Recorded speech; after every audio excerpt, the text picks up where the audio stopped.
everyone. Scott Hansen here from NFL Red Zone. I hope you're checking out 1 hour of 5 Yard Rush, one of the best podcasts on NFL football in the UK.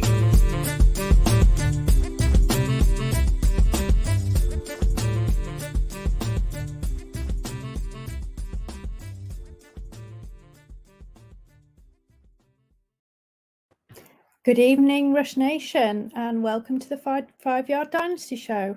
My name's Hannah, and I'll be your host this week. And of course, week 1 is in the books. It was pretty crazy. I think most of my teams that were meant to be bad did great, and those that were meant to be good did terrible. But that's week 1 for you, isn't it? Always fun, always mental. So let's get straight to it. So the top scorers of this week were really quite interesting, not necessarily the guys you would totally expect. So at quarterback, QB1 was Tua Tagovailoa with 27.1 points, QB2 Mac Jones with 24.1 points, and QB3 was Jordan Love with 23 points. Not quite the trio we were expecting. Unfortunately, some of those high-octane offenses didn't quite do what we expected them to, but I do expect to bounce back from them. In terms of running back, that was a little bit more kind of standard. Running back 1 was Aaron Jones with 26.7 PPR points. Running back 2 was Austin Eckler with 26.4 PPR points. And then running back 3, Christian McCaffrey with 25.9 PPR points. At wide receiver, well, Tyreek Hill blew everyone out of the water as wide receiver 1 with 44.5 PPR points. Brandon Ayuk came up as wide receiver 2 with 32.9 PPR points, and Jacoby Myers, which was quite a surprise, coming up as wide receiver 3 with 29.1 PPR points.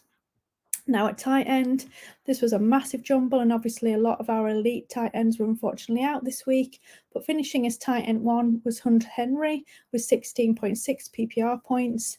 Tight end 2 was Hayden Hurst with 15.1 PPR points. Tight end 3 was TJ Hawkinson with 11.5 PPR points. So really a massive jumble, and it does go to show that tight ends, can come from anywhere in any 1 week. A few touchdowns, a few receptions, and they can become the tight end 1. Let's dig into the big news coming off week 1. Unfortunately, this comes as 2 major injuries happening, which is really upsetting and devastating. So unfortunately, on Sunday, J.K. Dobbins went out, and he is now out for the season with a torn Achilles. That is really devastating for him, and I feel really bad because obviously he's suffered quite a few injury setbacks in the recent seasons. The thing I fear for him now is that this could be the end of potentially not his NFL career, but certainly his career as a fantasy relevant player. Unfortunately, that means he's lost immediately most of his dynasty value. If you are a Dobbins manager, I think at this point you've only got 2 options, which is either you hold on to him, you pop him onto IR until he returns, and you hope that he starts to have some reasonable performances and you can sell him for a bit more value, or at this point you just sell him and try and get him off your roster for whatever you can get. Now, the problem is I'm not sure that many people will be interested in him at this moment, but you could certainly put some feelers out. There are some J.K. Dobbins truthers and fans out there which may still have some interest. He might be difficult to sell, but as I say, feel free to put the feelers out. And if you can't get decent value for him, I mean, look, really a third, then I would hold on to him for now in the hope that he will gain some value. If he doesn't, look, he doesn't, but it's worth trying to get something for him rather than nothing. Unfortunately, we've also had a second Achilles injury, and that was yesterday evening. Obviously, Aaron Rodgers started his life on the Jets, unfortunately had to leave the game very early, originally with a suspect Achilles injury, which has now been confirmed as an Achilles rupture. That is him out for the season. Robert Saleh has said that they are going to roll with Zach Wilson as quarterback, or at least for now. So that immediately gives Zach Wilson some value again. He has been festering on some of the benches in my league, so I feel a bit happier that he has got some value there. For me, this is a sell window right now. If you have Wilson still on your team or on your bench, I think you need to try and sell him, maybe to the Rodgers owner or someone who is very low on quarterbacks, particularly in your Superflex leagues. I think this is more of a Superflex move. really on 1 QB leagues, nobody's going to be interested in Zach Wilson, I wouldn't have thought. But as I say, in those super flex leagues, he does get a bit of a value bump here. Obviously, he will maintain this value while he is a starter, but he's not going to be the long-term option. They're obviously hoping that Aaron Rodgers can come back next season and play for them. I just don't see him being a starter anywhere in the longer term. So I think you need to try and get what you can and sell him before he is benched again. So I would be putting out the feelers to start selling him. Maybe not necessarily this week, because people will know kind of what you're up to, but give it a few weeks and then I would certainly look to try and sell him. 2 devastating injuries, gutted for both those players. And, of course, the Jets fan base, who are really, really excited about Rodgers joining them. But best wishes and hope for a full recovery for both of those and to see them both in the NFL next season. So let's have a look at some stock up. So who has improved their stock with their performances in the first week of the NFL season? So I'm going to start here with Kenneth Gainwell. We did hear murmurings from the beat writers around Philadelphia that Gainwell was taking the majority of those first team reps in camp. And this has rung true in week 1.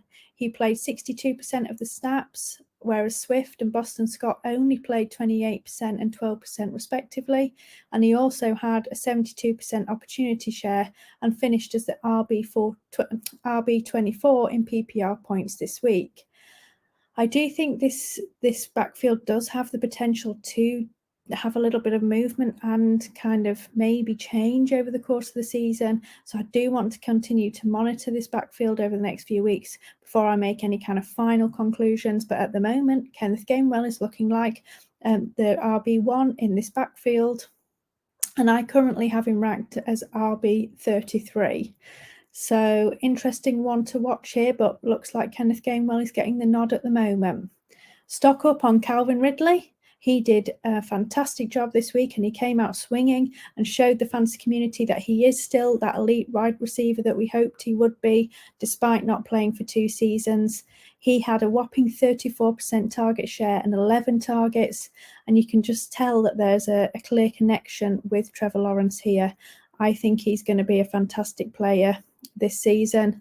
Based on what was coming out of training camp, it's not totally unexpected, but it's great to see it out on the field. And I've moved him up currently to wide receiver 9. Another player whose stock I think has gone up post week 1 is Logan Thomas. He, I would say, is probably not even on a lot of dynasty teams unless you're in deep leagues. But it was great to see that he was really involved with the offense in week 1. Obviously, we know he's had some injury issues over the last couple of seasons. He was actually on the field for 82% of the snaps, and he ran routes on 77% of dropbacks. He also had a 28% target share this week and had 4 receptions from 8 targets. Now, look, his target share isn't going to be this high every week, but his route participation is really promising. He was on the field, a lot of the time, and this could certainly make him fantasy relevant, especially with some touchdowns this season. So he's certainly something or someone to keep an eye on if you're having problems either with injuries or with rostering tight ends on your dynasty teams. If he's on waivers, as I say, and you've got, you're not great at the tight end spot, he would be someone that I would be looking at. Look, as with all of these kind of wide receiver, tight end 2 type players, he is going to be probably touchdown, or bust, but still someone that I think you could potentially have on your team. Another guy that was actually way more involved than I think anybody, or certainly I expected him to be, is Tyler Algier. He finished the week actually with more fantasy points than Bijan Robinson, which I think we probably were all surprised about, but we do all know that Bijan is the stud running back on this team, and of course so do Atlanta. So Algier will not finish with more fantasy points every week, but we do know from week 1 that he is still going to be involved. I do think a lot of his fantasy relevance and how much he's involved will be game script dependent. He did actually have more attempts when the Falcons were leading than when they were trailing. So when they were trailing, they did turn more to Bijan. But I do think he could have some fantasy relevance as a flex play, as I say, in certain matchups. So please take a look at the matchups, and I would say place him in wisely. But as I say, I do think he could be a flex play in some weeks, and I think he does have some increased fantasy value, not just as a handcuff.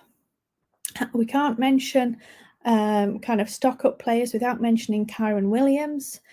Although Cam Akers did get what we call the start in this backfield, Kyren Williams did in fact have the higher snap share than Akers this week. I think it's clear from this week's performance that he is going to be heavily involved in this offense.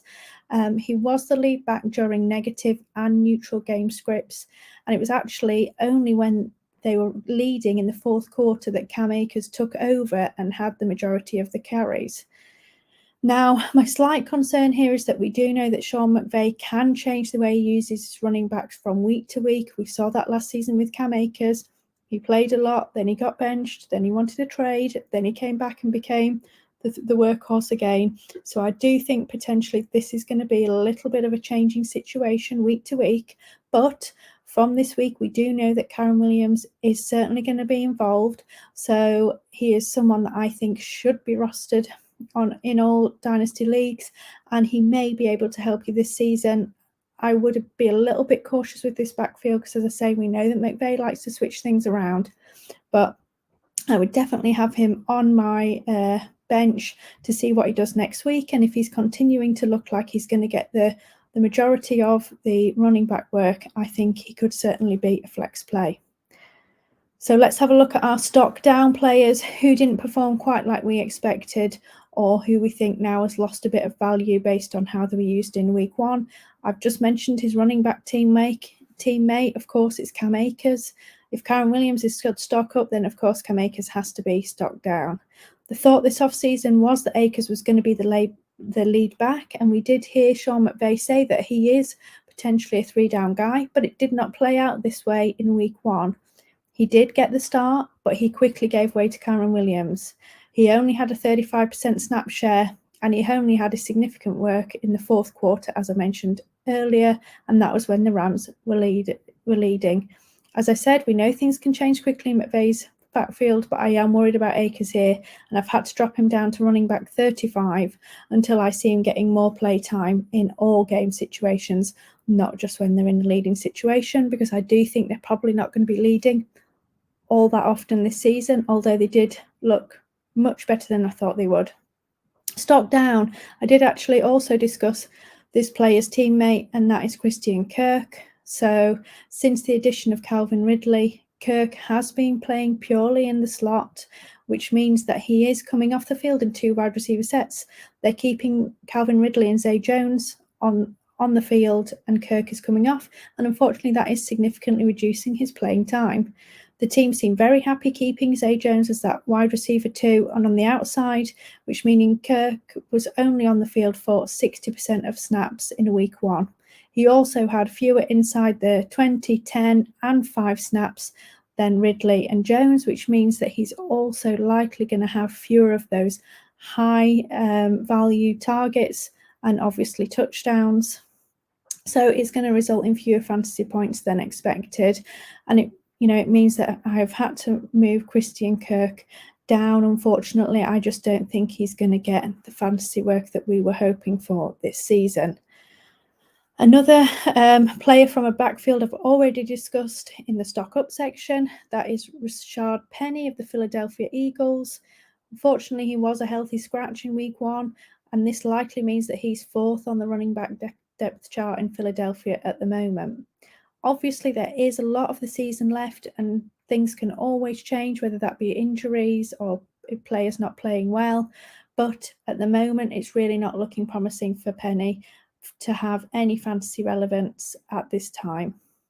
So, of course, that has to move his stock right down and reduce his value. If he can make his way onto the field this season, he may be able to show how explosive he can be.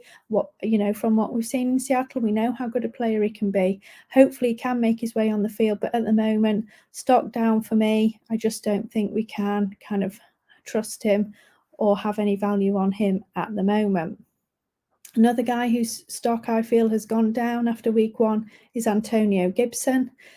I think people in the fantasy community had hopes that Gibson would be utilised more in the Washington backfield this season, especially with the arrival of Eric Bieniemy. And that was particularly in the passing game that we want to see him getting some work and hopefully getting some more of those rushing attempts as well. Unfortunately, this was just not the case in week 1. He only played on 35% of the snaps and had an opportunity share of 14%, whereas Brian Robinson's opportunity share was 72%. So it seems like Robinson is pulling away a little bit in this backfield. Obviously, what the other thing we wanted to see was his kind of pass catching ability and him being targeted a lot more. Well, unfortunately, this week he did actually have fewer targets than Robinson, where he'd only saw 1 target compared to Robinson's 2. He did run more routes than Robinson, though, and he was on the field for more third downs, but Robinson was also on the field for some of those third downs. So he's not even purely the third down or taking all of the third down work. Robinson is getting some third down touches. So that, again, that's taking some of the touches from Gibson. At the moment, to me, it seems unlikely that he's going to see enough work to be fantasy relevant on a weekly basis. So unfortunately for me at this time, he is a stock down player. Final stock down player for this week, that's Juju Smith-Schuster. At the minute, he appears to be 3rd on the Patriots depth chart and is playing behind Kendrick Bourne and Kayshon Boutte, which is kind of worrying, really, because obviously Juju, we were hoping or thinking that potentially he would be the wide receiver 1 on this team, potentially along with Devontae Parker, but this does not seem to be the case. According to Nathan Yankee at PFF, he consistently played in the 12 and 21 personnel when they were in 12 and 21 personnel, but he did come off the field when they were playing in 11 personnel. Unfortunately, that means he only ran routes on 46% of the team snaps. And because he has or is on the field such a little amount of time, he would need a high target share to maintain any fantasy relevance. So for me, I already had Juju quite low. I think, unfortunately, his fantasy relevance is waning. And this has just proven to me that is the case. Now, one of our final segments before we go for the week is Rookie Watch. So I'm just going to highlight some of the great performances we had from some of the rookies this week, highlighting some of the excitement we have around them and maybe confirming what we thought of them. The first guy, it has to be Zay Flowers. He looked like the real deal. He played on 84% of snaps, which was second only to Odell Beckham Jr., and he actually led all of the wide receivers with 9 receptions on 10 targets and a massive 48% target share. Now, Mark Andrews is likely going to be back this week, so that share certainly will decrease. But Lamar clearly trusts him because he targeted him 10 times. So I think ultimately he could become the top wide receiver on this team moving forward. And I still think he will have some decent fantasy relevance there. So I think there's some excitement for Zay Flowers, and hopefully he's going to continue to show what a great wide receiver he is. The next guy I have to talk about is Puka Nacua. I actually don't think anybody expected him to ball out like he did in week 1. I know there were certainly some people who thought that he was talented, and by the sounds of it, he kind of dropped down in the NFL draft because of injury concerns rather than talent concerns. But wow, did he show out. He had 10 receptions in his first ever NFL game, which is actually a rookie record. No other rookie has had 10 receptions in the kind of recent history anyway. He is going to be a big factor in this offense with Cooper Kupp out. And if he continues to play well, I do think he will continue to be a factor in this offense going forward, even when Kupp gets back. If you got him in your late rounds of your rookie drafts, I think you must be absolutely elated. I would certainly keep an eye on what he does over the next few weeks before I promoted him off my taxi squad and got him onto my active roster. But if you're short on wide receivers and you do need someone to get into your flex spot, then I think you could certainly look at promoting him early. Tajay Spears, he's another guy that we saw, I think, more on the field than we expected. Of course, he looked fantastic in the preseason. But then in week 1, surprisingly, he actually played more snaps than Derrick Henry. Now, I'm not saying that he has surpassed Derrick Henry yet. Henry remains the king on that team, and he did have the lion's share of the rush attempts. But Spears did get involved in the passing game, and he did have one more target than Derrick Henry. And when he did get his chances, he looked pretty good. If Spears continues to be involved like this, I do think in good matchups he could have some flex value this season. And of course, we know that he's a fantastic handcuff also. So again, I think he is a promising rookie for us to keep an eye on over the next few weeks. The other guy I've got to mention, we did see him playing a lot in the pre-season, and this has continued in week 1. That's Luke Musgrave. Musgrave has been involved with this offense from the jump. He played the most snaps of any wide receiver and tight end on the Packers in week 1, and he ran the most routes, and he also had a 15% target share. So he's going to be involved going forward. To me, I think he's going to be a high-end tight end 2 with tight end 1 upside on any given week. So again, I think he's one of those rookie tight ends that is going to have some fantasy value from the get-go. I kind of suspect he may have a similar rookie season to someone like a Pat Freiermuth.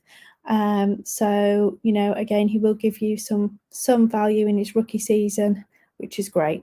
So before I go, I'm just going to mention some things that I'm watching and looking at in week 2 to help me get a better idea of what's kind of playing out and how things go on these teams and where they're going to give me some fantasy value or not. So the first one I want to look at is, what is this running back split in Baltimore following Dobbins' injury? Is it going to be an even split? I think it's quite possible that's going to be the case between Gus Edwards and Justice Hill. Edwards has shown promise when he has played when Dobbins has been out, so he may get a few more touches, but it seems to me like the team do really like Justice Hill, so he, I think, will certainly stay involved. How much is Melvin Gordon going to be involved? Because I think they're going to promote him up from the practice squad now. Will any of these running backs have any fantasy value, or will this be a true committee, which I think ultimately is going to be really frustrating for fantasy managers every week, because someone, you know, and it might not be the same guy each week, may well get the touchdowns and some of the points. I'm actually really interested to look at this backfield split in Carolina as well. So they were saying that they thought Sanders would be a 3-down back, but Chuba Hubbard did take some of the work in week 1. So I'm interested to see how much Hubbard will continue to work in alongside Sanders, and whether Hubbard's going to vulture some of Sanders' work and mean that he is less valuable than potentially we thought he might be going into the season. And another group I'm looking to kind of keep my eye on this week is the pass catchers in Atlanta. They did have a tough week, and unfortunately Ridder only threw for, I think, 12 times, and most of those went to Bijan Robinson. Obviously, we know that Drake London had no receptions and laid a big fat egg and gave us a big 0. I do expect them to bounce back this week. They do have a more difficult matchup facing the Green Bay Packers, so I think they will probably have to throw it a bit more, and hopefully they'll start to spread the ball around a bit more than just throwing it to Bijan and the running backs. But my question is, will London and Pitts get enough volume to both be fantasy relevant? I am concerned that they're probably not going to live up to their ADP. I think they will have some fantasy relevance, but as I say, I'm really worried that they may not live up to the ADP that they were taken in their fantasy drafts. So I hope you found that useful and interesting to hear which players I have stock up and stock down. I will catch up with you again next week to review week 2, see where we are, go through the big news, see who's stock up, see who's stock down, and see what we're going to be looking out for in week 3. Thank you all so much for tuning in. You know where to find us. On X, we're at 5 Yard Dynasty, and of course the 5 Yard family is at 5 Yard Rush. You can catch us on YouTube, or you can also find us on your favourite podcast provider. So until then, everyone, keep rushing.